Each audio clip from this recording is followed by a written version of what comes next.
d'Acalypha. Ce mot sonne à l'oreille comme quelque chose de connu dans le jardin. En effet, de nombreuses espèces d'Acalypha sont cultivées comme plantes ornementales dans les espaces verts du monde entier. Eh bien, l'île de la Réunion possède au moins 2 sous-espèces d'Acalypha endémiques. C'est un arbrisseau qui ne devient pas très haut. Il peut atteindre 2 mètres dans de bonnes conditions, en sous-bois, mais se développe aussi sur les escarpements abrupts. Là, il ne dépasse guère 1,50 m. Les feuilles sont alternes et peuvent adopter diverses formes, tailles et couleurs.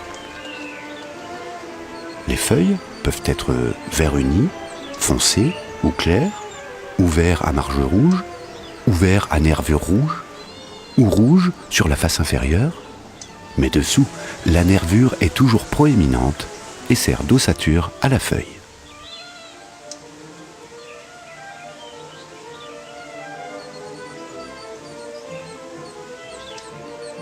Les minuscules fleurs mâles sont insérées en groupe le long d'une tige surplombant la plante et pouvant atteindre 20 cm.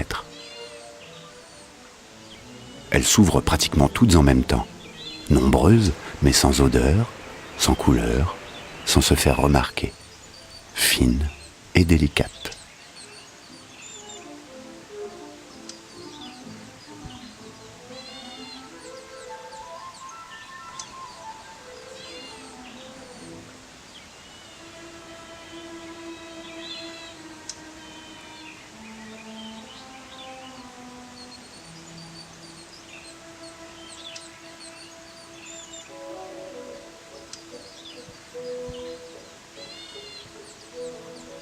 Mais où sont les fleurs femelles? Approchons-nous un peu plus.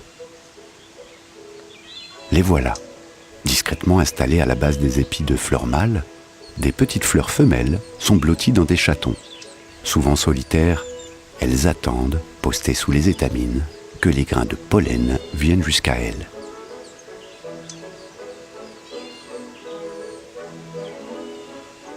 Le vent ou les minuscules insectes qui pullulent ne manqueront pas à leur devoir et participeront sans nul doute à ce concert de la vie.